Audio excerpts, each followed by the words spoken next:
Hello everybody, hello Miss Karen, and hello students, and hello all IVS teachers in IVS Global School. My name is Mike. Today I will tell you the 5 most interesting facts about animal life, life facts and planets.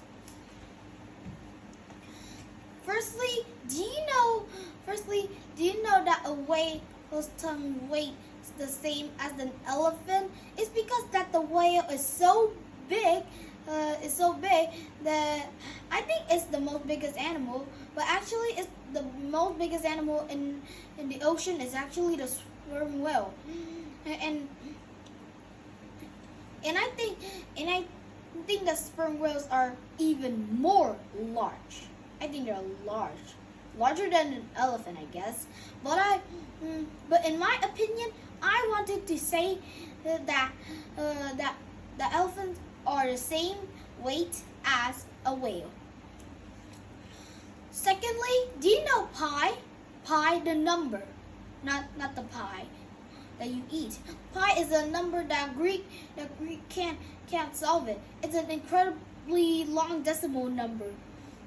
It will start with 3.141 and all the way until it ends.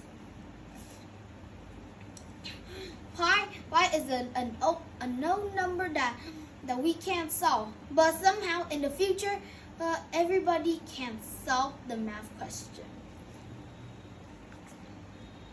Thirdly, do you know that there might be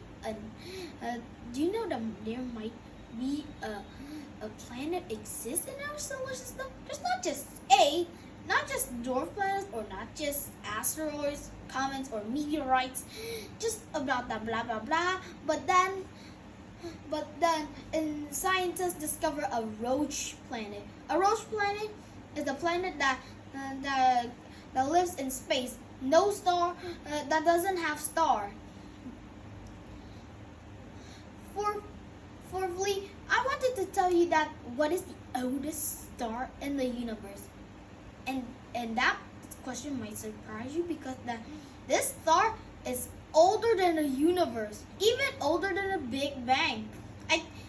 Scientists predicted that it is 40 billion years ago that it formed, and now scientists think that it's 14.7 billion years old. And that star is called Medusaur star. A star is 160 light years away from Earth.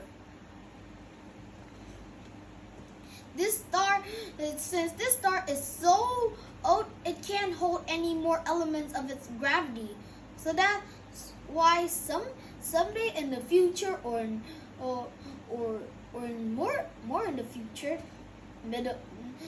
the oldest star might explode, or could it still live on? We'll have to find out that answer when we're grown up.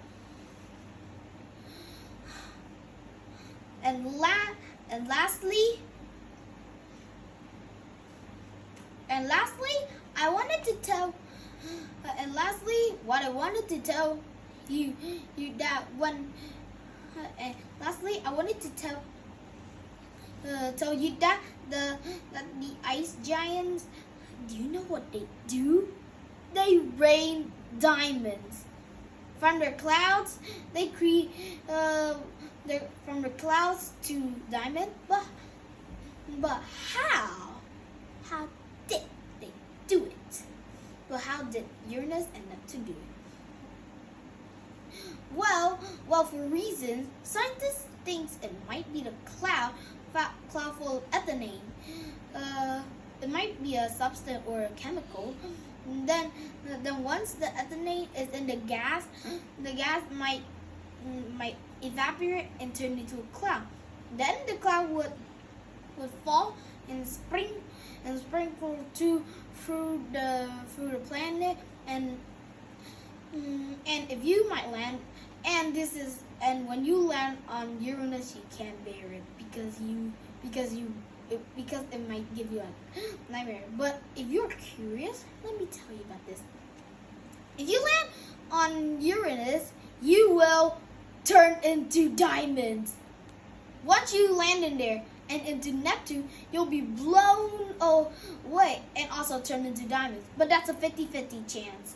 A 50 chance is that you might get turned into a diamond, or another 50 chance that you will be blown by the clouds through outer space.